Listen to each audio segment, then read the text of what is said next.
So hello guys, good evening. स्वागत है आप सभी का आज की हमारी इस वीडियो में। तो जैसा कि हमने पिछली कुछ वीडियोस में संज्ञा, सर्वनाम और विशेषण के बारे में पढ़ा, वैसे ही वही उसी सीरीज को हम कंटिन्यू करते हैं और आज हम क्रिया के बारे में पढ़ेंगे।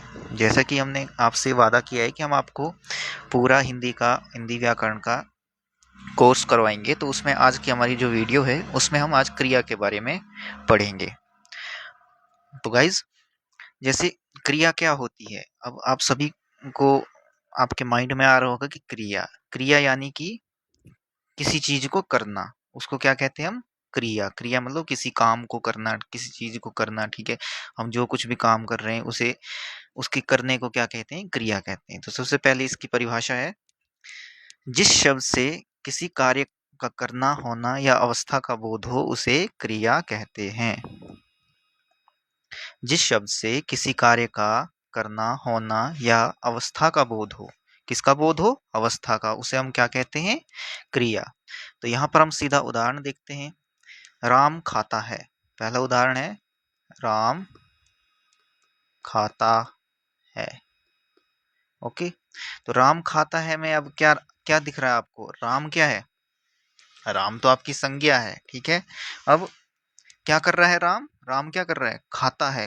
खाता है क्या आ गया? ये आपकी क्रिया आ गई कि राम क्या कर रहा है? खाता है। ठीक है, वैसे ही आ गया बच्चा सो रहा है। बच्चा आपका क्या आ गया? ठीक है, ये आ गया आपका कर्ता। क्या कर रहा है? कर्ता क्या कर रहा है? सो रहा है। तो सोना क्या हो गया? आपकी क्रिया।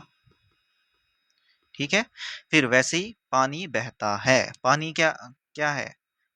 पानी क्या हो रहा है? बह रहा है। ठीक है, तो यहाँ पे जैसे देखो कि खाता, सो रहा, बहता, ये सब क्या है? ये सब क्रिया है। ठीक है, ये लग गया आपको पता? तो अब हम इसको देखते हैं कि क्रिया की पहचान कैसे करें।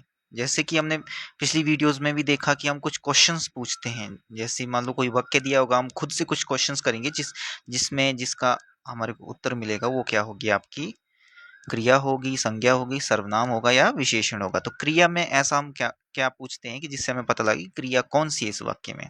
तो यहाँ पर देखिए, जिस शब्द के साथ क्या करता है, क्या हो रहा है, प्रश्न पूछा जाए और उत्तर मिले, वह क्रिया होती है। तो यहाँ पर हम देखते हैं, आगे चलिए। उदाहरण है, मोहन स्कूल जाता है। मोहन क्या कर रहा है? मोहन स्कूल जाता है। तो यहाँ पे क्वेश्चन पूछा है, मोहन क्या करता है? जाता है। क्या करता है? मोहन जाता है, यानी मोहन क्या कर रहा है? मोहन तो हो गया आपका कर्ता। ठीक है, स्कूल क्या हो गया? एक स्थान का नाम हो गया। ठीक है, स्कूल है। ठीक है, ये आपका कर्म हो गया। स्कूल जाना क्या हो गया? आपका कर्म हो गया। लेकिन यहाँ पे क्रिया क्या है? वो क्या कर रहा है? मोहन स्कूल क्या कर रहा है? जा रहा है। ठीक है, स्कूल में बैठा नहीं है, वो जा रहा है। तो क्या आ गया? जाता है आपकी आ गई क्रिया। ठीक है, तो इस प्रकार से हम आगे चलते हैं। अब इसके हम भेद के बारे में डिस्कस कर लेते हैं कि इसके कितने भेद होते हैं। ठीक है, क्रिया के भेद। तो सबसे पहले क्रिया का भेद होता है स्कर्मक क्रिया। ठीक है, क्या होती है? स्कर्मक क्रिया। अब स्कर्मक क्रिया क्या होती है? स्कर्मक मीन्स जिस क्रिया का प्रभाव कर्म पर पड़े और वाक्य का अर्थ कर्म के बिना अधूरा लगे। ठीक है, यहाँ पर क्या होगा? यहाँ पर एक एक ऐसा वाक्य होगा, ठीक है, जहां पर क्या होगा? आपको कर्म पर प्रभाव पड़ेगा। किसका? क्रिया का प्रभाव पड़ेगा आपका कर्म पे। ठीक है, और वाक्य का अर्थ कर्म के बिना अधूरा लगेगा। ठीक है, यहाँ पर हम देखते हैं कि उदाहरण के रूप में देखो, राम आम खाता है। राम आम खाता है।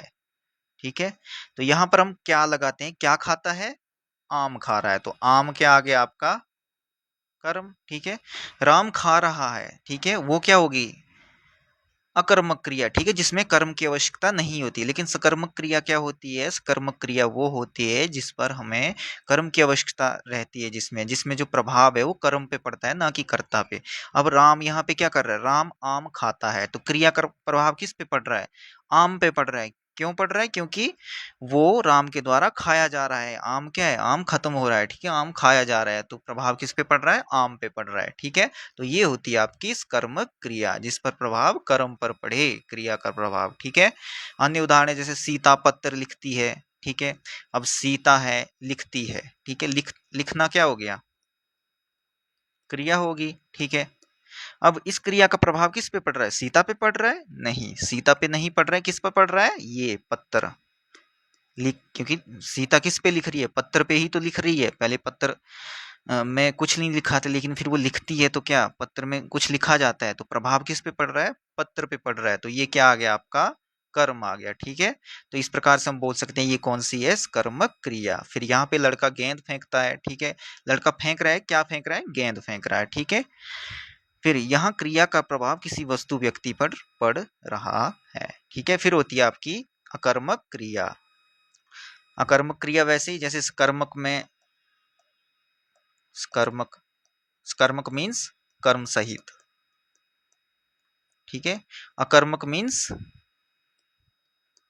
कर्म के बिना, ठीक है। समझ गए? क्या है? जिस क्रिया को कर्म की आवश्यकता ना हो, ठीक है, उसे हम क्या कहते हैं? अकर्मक क्रिया। जैसे यहाँ पे देखो गाइस, बच्चा रोता है। बच्चा क्या कर रहा है? रो रहा है। तो रोने का प्रभाव किस पे पड़ रहा है? बच्चे पे ही पड़ रहा है, कर्म पे, कर्ता पे पड़ रहा है। यहाँ पे कर्म की आवश्यकता है नहीं है, बच्चा रोता है, बस। बच्चा ये आ गया आपका कर्ता, और सीधा क्रिया। यहाँ पे कर्म की आवश्यकता नहीं है, ठीक है। तो क्या होगी ये? अकर्मक क्रिया। वैसे ही पक्षी उड़ते हैं, अब उड़ कौन रहे हैं? वो भी पक्षी ही उड़ रहे हैं, ठीक है। तो किस पे पड़ रहा है? उड़ने का प्रभाव किस पे पड़ रहा है? पक्षियों पे पड़ रहा है। तो यहाँ पे कर्म, कर्ता पे प्रभाव पड़ रहा है और कर्म की आवश्यकता नहीं है, तो ये क्या हो गया आपके? क्या होगी? अकर्मक क्रिया, ठीक है। यानी कि क्या पूछने पर आपको कोई कर्म नहीं मिलता है, ठीक है गाइज।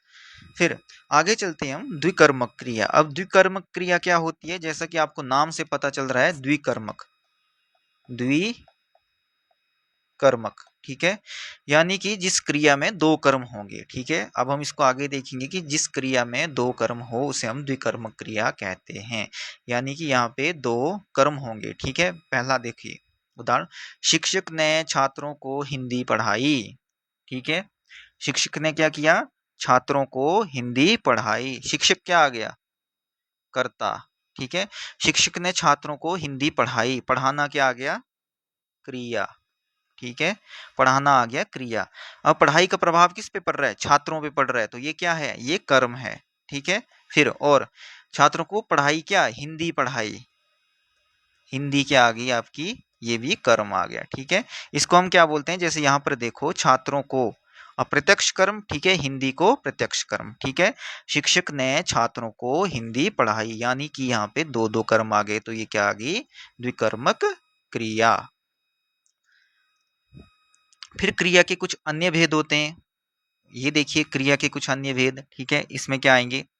मुख्य क्रिया, ठीक है, जो क्रिया स्वयं पूरा अर्थ दे।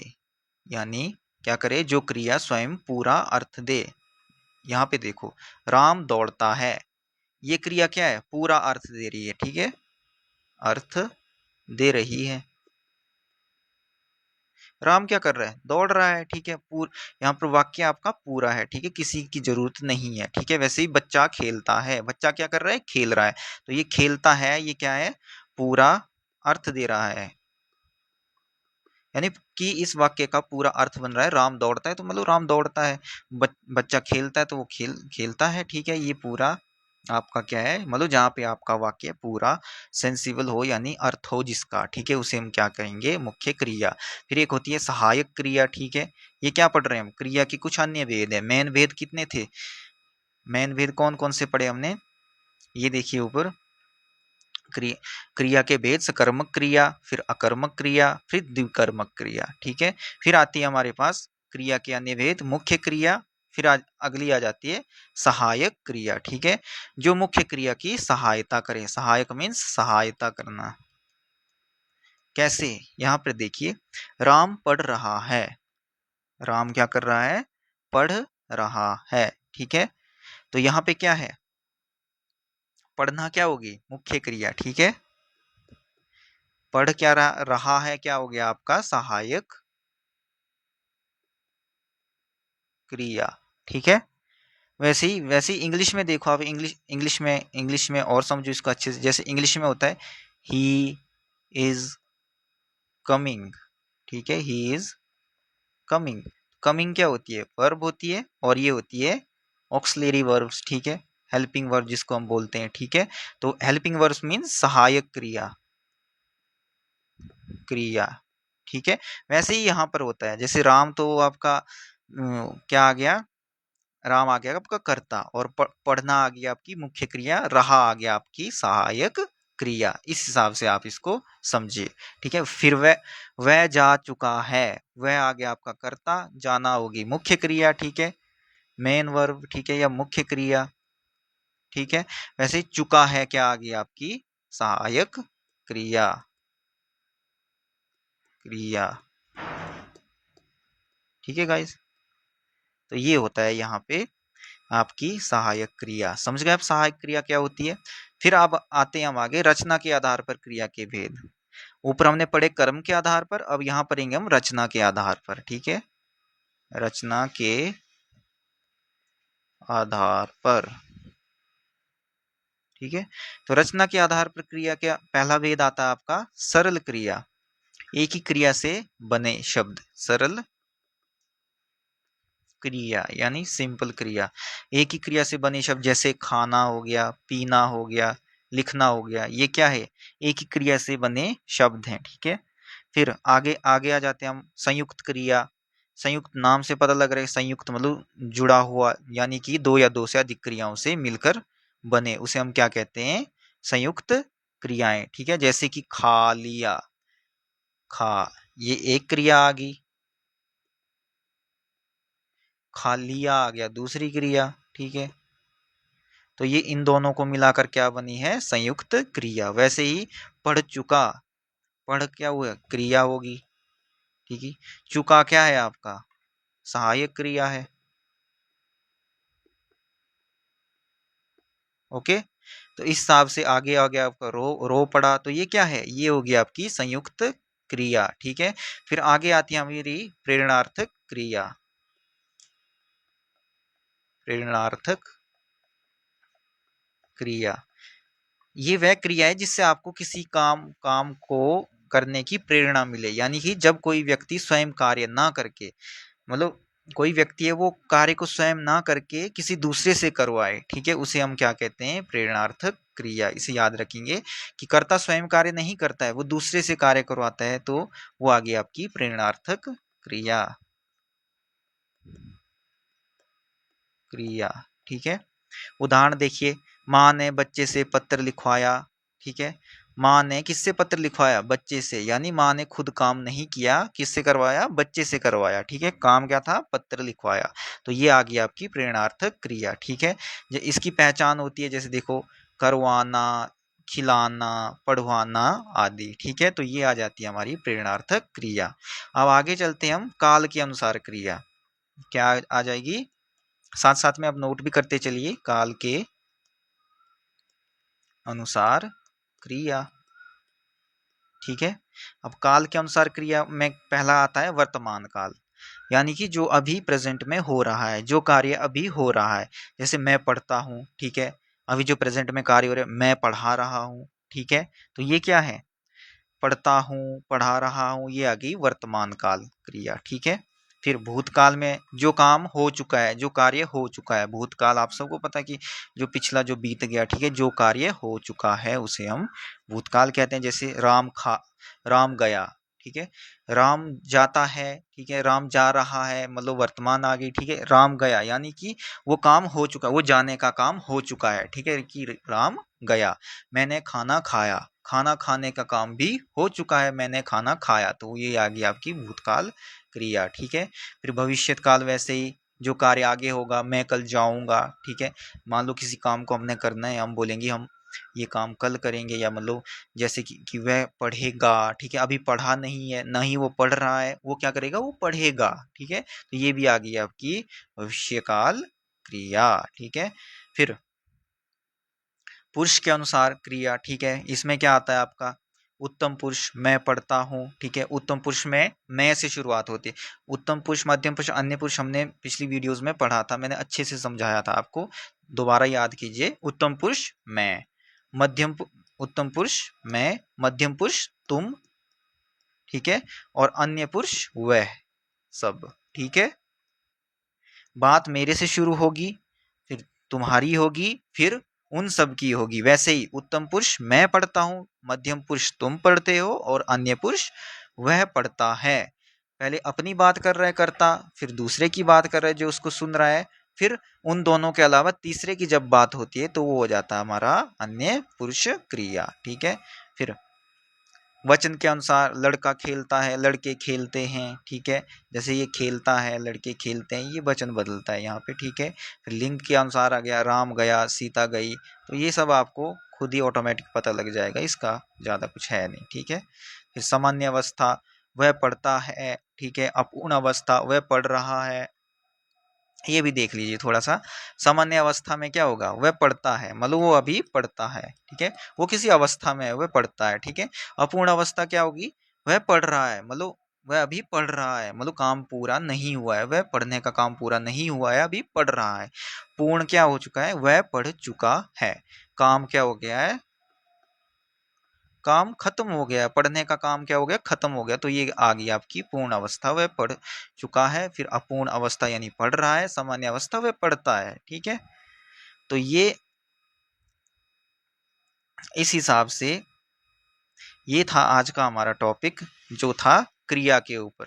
तो आई होप आप सबको समझ लग गई होगी कि क्रिया क्या होती है। तो थोड़ा सा हम दोबारा रिवाइज करेंगे इसको, ताकि आपको दोबारा भूले ना आप इस क्रिया को। क्रिया से आपके क्वेश्चंस बनते हैं कई बार, तो इसको ध्यान से पढ़िए, ठीक है। तो सबसे पहले हमने देखा क्रिया की परिभाषा, ठीक है, कि क्रिया क्या होती है, किसी कार्य का करना या होना, ठीक है।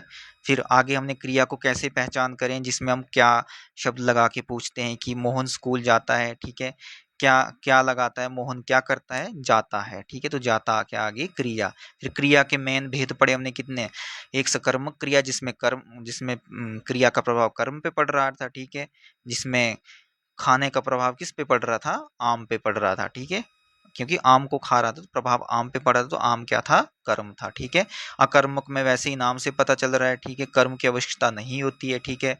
बच्चा रोता है, ठीक है, पक्षी उड़ते हैं, यहाँ पे कोई कर्म की आवश्यकता नहीं है, यहाँ पे जो भी प्रभाव है वो सीधा कर्ता पे पड़ रहा है। फिर द्विकर्मक में दो क्रियाएं आ गई, ठीक है। शिक्षक दो कर्म आ गए, सॉरी। शिक्षक में छात्रों को हिंदी पढ़ाई, शिक्षक ने छात्रों को हिंदी पढ़ाई। शिक्षक आपका कर्ता आ गया, ठीक है, पढ़ाना आपकी क्रिया आ गई, क्या क्या पढ़ाया, छात्रों को पढ़ाई क्या, हिंदी, तो ये आ गया आपके दो कर्म यहाँ पे, ठीक है। फिर क्रिया के अन्य भेद, मुख्य क्रिया पढ़ी हमने, ठीक है, जो पूरा अर्थ दे रही थी। सहायक क्रिया, हेल्पिंग वर्ब, जो हमने जाना अभी, ठीक है, कि इंग्लिश में कैसे काम करता है, हिंदी में कैसे काम करता है। वैसे ही रचना के आधार पर क्रिया के भेद, ठीक है, सरल क्रिया, ठीक है। फिर संयुक्त क्रिया के बारे में पढ़ा, दो या दो से अधिक क्रियाओं से मिलकर बना, खा लिया, पढ़ चुका। प्रेरणार्थक, अपना काम स्वयं न करके दूसरे से कर्ता करवाता है, ठीक है। फिर काल के अनुसार वर्तमान काल, भूतकाल, भविष्य काल, ठीक है। फिर पुरुष के बारे में जाना, ठीक है, इस हिसाब से लिंग के अनुसार ये सारा हमने अभी डिस्कस किया, ठीक है। तो आई होप आप सभी को ये कॉन्सेप्ट क्लियर हो चुका होगा। तो अभी हम कुछ PYQs डिस्कस कर लेते हैं जो आपके पिछले SSC और HP पटवारी कॉम्पिटेटिव एग्जाम्स में पूछे गए थे। तो यहाँ पे पहला प्रश्न आता है आपका, राम खाना खाता है में क्रिया कौन सी है। राम खाना खाता है, तो यहाँ पे क्रिया क्या आ गई, खाता, ठीक है। खाना क्या है, खाना तो रखा है, ठीक है, नीचे थाली में खाना है, उसको खाना हुआ, उसको मतलब ग्रहण करना हुआ, वो आ गई आपकी क्रिया, यानी कि खाता है, ठीक है, खाता है, ये इसका आंसर आ गया, ठीक है। फिर बच्चा रो रहा है, ठीक है, कौन सी क्रिया है, बच्चा रो रहा है, यहाँ पे आपने क्रिया बतानी है कि कौन सी क्रिया है। तो बच्चा क्या कर रहा है, रो रहा है, ठीक है। तो ये क्या आ गया आपकी अकर्मक क्रिया, क्योंकि यहाँ पे कर्म का प्रभाव सीधा किस पे पड़ रहा है, सीधा बच्चे पे पड़ रहा है तो बच्चा क्या है, करता है। ठीक है, जब भी किसी क्रिया का प्रभाव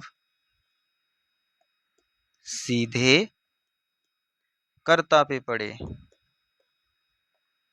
पड़े उसे अकर्मक क्रिया कहते हैं। ओके, तो ये आपने याद रखना है। रो कौन रहा है, बच्चा रो रहा है, तो प्रभाव किस पे पड़ रहा है, बच्चे पे ही पड़ रहा है, तो ये क्या है, अकर्मक यहाँ पे, और कर्म की आवश्यकता नहीं है। ठीक है, माँ ने बच्चे को दूध पिलाया। माँ ने कौन सी क्रिया आई इसमें, माँ ने बच्चे को दूध पिलाया। ठीक है, तो क्या है, दूध पिलाया, ये कौन सी आ गई आपकी, ये आ गई आपकी प्रेरणार्थक क्रिया। ठीक है, दूध किसको पिलाया, माँ ने बच्चे को दूध पिलाया। ठीक है, तो ये आ गई आपकी प्रेरणार्थक क्रिया। ठीक है,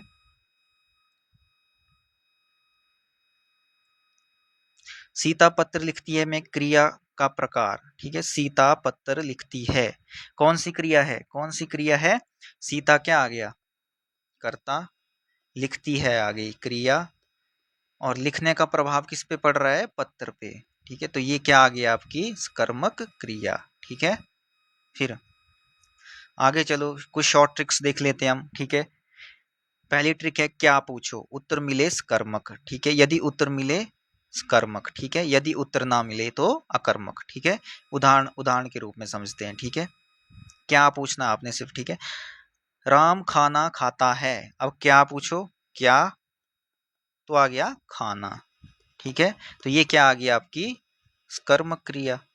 ठीक है, क्या खाता है, खाना। ठीक है, फिर वैसे ही बच्चा सोता है, क्या पूछो, क्या, कोई आंसर नहीं आ रहा है। ठीक है, तो ये क्या आ गई आपकी अकर्मक क्रिया। ये इसको याद रखने की ट्रिक्स है कि कर्मक क्रिया और कर्मक क्रिया कैसे हम इनमें भेद बता सकें। ठीक है, फिर ट्रिक 2 आ गई, वा वाना आए प्रेरणार्थक क्रिया, वाना आए तो क्या होगी, प्रेरणार्थक क्रिया। ठीक है, प्रेरणार्थक क्रिया क्रिया का हमने ऊपर भी देखा। ठीक है, तो यहाँ पे पिलाया। ठीक है, खुद नहीं पिया, दूसरे को पिलाया। ठीक है, माँ ने बच्चे को दूध पिलाया, वो काम खुद नहीं किया, दूसरे से करवाया, मतलब पिलाया। ठीक है, तो क्या आ गई, प्रेरणार्थक क्रिया। ठीक है, वैसे ही ये देखो, वा या वाना आए, ये दो कीवर्ड आपको दिख जाए किसी भी क्रिया में तो वो होगी प्रेरणार्थक क्रिया, जैसे पढ़वाना, लिखवाना, खिलवाना, लिखवाना। ओके, तो फिर कुछ और हैं, अक्सर सकर्मक अकर्मक। तो ये जो क्वेश्चंस पूछे जाएंगे पीवाईक्यू पैटर्न को देखते हुए, अक्सर पूछे जाते हैं क्या, सकर्मक और अकर्मक पहचान। ठीक है, मुख्य या सहायक क्रिया। ठीक है, प्रेरणार्थक क्रिया पे पूछे जाएंगे, संयुक्त क्रिया पे। ठीक है, फिर काल आधारित प्रश्न जो हमने अभी काल के ऊपर किए। ठीक है, तो इस हिसाब से तो ये समरी देख लीजिए आप यहाँ पे, सारांश एक बार, सकर्मक में कर्म आवश्यक, अकर्मक में कर्म आवश्यक नहीं, मुख्य क्रिया स्वयं अर्थ दे, सहायक क्रिया मुख्य क्रिया की सहायता करे, संयुक्त क्रिया दो क्रियाएं मिलकर। ठीक है, प्रेरणार्थक क्रिया दूसरे से कार्य करवाना। ठीक है, तो ये वन लाइन रिवीजन है, जिस शब्द से कार्य अवस्था या होने का बोध हो उसे क्रिया कहते हैं। क्या कहते हैं, क्रिया। सो गाइस, तो ये था आज का हमारा टॉपिक, क्रिया।